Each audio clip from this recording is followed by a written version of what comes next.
Well, it's an honor to be here in the Oval Office with the President and leader of the free world. We're very happy, and we're very eager to help. We know that you have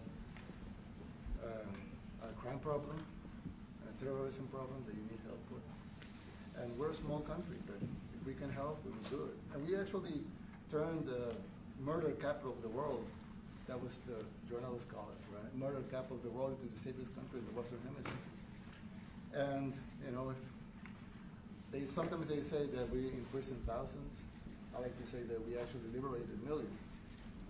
So, you know, like, it's very good. Who gave him that line? Do you think I can use that? Yes. Yes. And in fact, Mr. President, you have 350 million people to liberate. Yes. But to liberate 350 million people, you have to imprison some. You know, that's the way it works, right? You cannot just, you know, free the criminals and think crime is going to go down magically. You have to imprison them so you can liberate 350 million Americans that are asking for the end of crime and the end of terrorism. And it can be done. I mean, you're doing it already. And I'm sure that people have seen the change in the streets. A long way to go because you're just initiating your second term. But it's clear that, you know, with the numbers at the border, you know, even in Democrat-run cities, they get a help from the work you're doing. So I'm really happy to be here, honored, and eager to help. Well, we had a terrible thing happen. We had an administration that allowed people to come in freely into our country from not only South America, but from all over the world, many from the Congo in Africa, Asia, all over the world, Europe, rough parts of Europe. And they came from prisons, and they came from mental institutions, and they came from gangs, and the gangs of Venezuela and other places. And hundreds of thousands and even millions of them came. 21 million people altogether, but many of the people that came, just a tremendous percentage of them were criminals, in some cases violent criminals. We had 11,088 known murderers. Half of them murdered more than one person. This was allowed by a man who, what he did to our country is just unbelievable. So we're straightening it out, we're getting him out. But what they did and what that party did to our country, open borders, anybody could come in. As soon as I heard that, I said, every prison's gonna be emptied out into our country. That's what happened. And we're straightening it out, and we just had numbers. We had the highest recruiting numbers in the history of our country going into police departments. And a year ago, we had the lowest numbers. You couldn't hire a biggest change. Yeah. Nobody's From ever the seen. lowest to the highest. And the military now, Marines, the Army, Air Force, Coast Guard, every slot is, I mean, we have the best numbers we've ever had. We call it recruitment numbers. And we've never had anything like it. We had records on at every single level.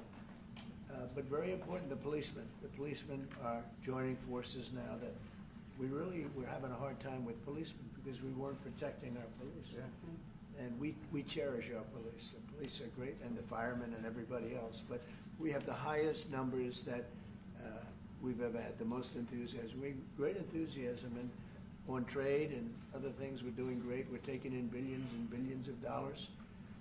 We made, 2 weeks ago, I gave them a little bit of a pause because, you know, you have to show a little flexibility, but we go back to what we have to do. The markets have been very strong once they got used to it, but we were losing $2 billion a day.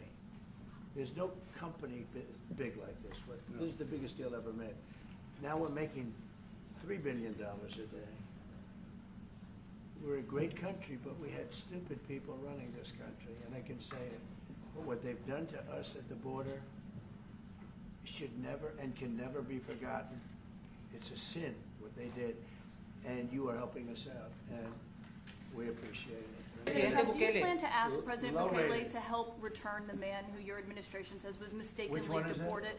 Stephen Miller, wait a minute. Can you just also respond to that question? Because, you know, it's asked by CNN, and they always ask it with a slant because they're totally slanted because they don't know what's happening. That's why nobody's watching them. But would you answer that question also, please? Yes, gladly.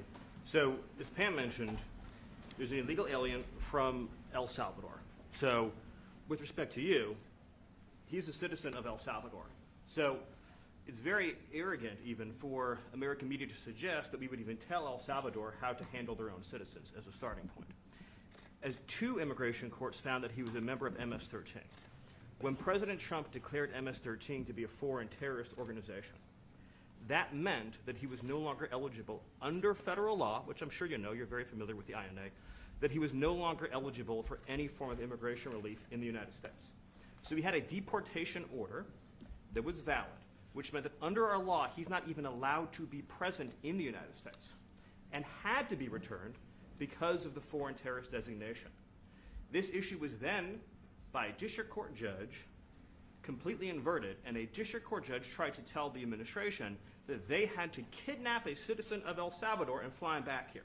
That issue was raised to the Supreme Court, and the Supreme Court said the district court order was unlawful, and its main components were reversed 9-0 unanimously, stating clearly that neither Secretary of State nor the President could be compelled by anybody to forcibly retrieve a citizen of El Salvador from El Salvador, who again is a member of MS-13, which, as I'm sure you understand, rapes little girls, murders women, murders children, is engaged in the most barbaric activities in the world, and I can promise you, if he was your neighbor, you would move right away. Mr. President, thank you so much.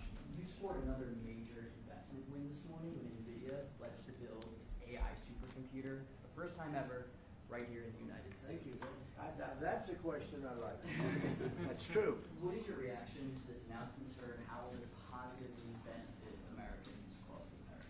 Well, it's one of the biggest announcements you'll ever hear, because NVIDIA, as you know, controls that almost the entire sector, which is one of the most important sectors in the world, between chips and semiconductors and everything else. And they're the biggest.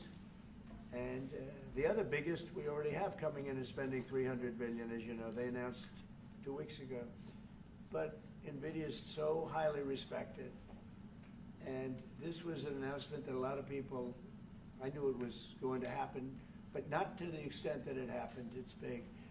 And the reason they did it is because of the election on November 5th and because of a thing called tariffs, as I say, the most beautiful word in the dictionary. After love, God, relationship. Updates the talks with China. Let me just tell you this. I don't blame China. I don't blame Vietnam. I see their meeting today. Is that wonderful? That's a lovely meeting. They're meeting, like, trying to figure out how do we screw the United States of America. Don't forget, the European Union was formed to do just that. The European Union was formed to hurt the United States and on trade. And they get us on NATO because they don't pay their bills. But now, since I got involved, they have been paying their bills. I took in over $600 billion for NATO. Nobody took in anything. I mean, they were all delinquent. They had 8 nations out of 28 paid their bills. The rest of them were way delinquent. And I said, if you don't pay your bills, we're not going to protect you anymore. And the money poured in, over 600. The Secretary General last week made that statement. He said, I've never seen anything like it. We couldn't get anybody to pay because the United States was footing the bill for NATO. Well, we got hurt there, and we got hurt on trade, likewise, European Union. And they've got to come to the table, and they're trying to. They're trying to. But the European Union has taken terrible advantage. They don't take our food products. They don't take our cars. We have millions of their cars, BMW, Volkswagen, Mercedes-Benz, many others. They come in by the millions. They don't take, there are no Chevrolets in Munich, I can tell you that. I said to Angela Merkel when she was there, as she was letting millions of people infiltrate Germany, which was not so good from, we would call them illegal immigrants, but she made them legal. But I said to her, and I get along with her very well, I said, how many Chevrolets do we have in Munich or Frankfurt? Why, none, Donald, none. I said, you're right. And yet we take in millions and millions of cars. No, those days are over.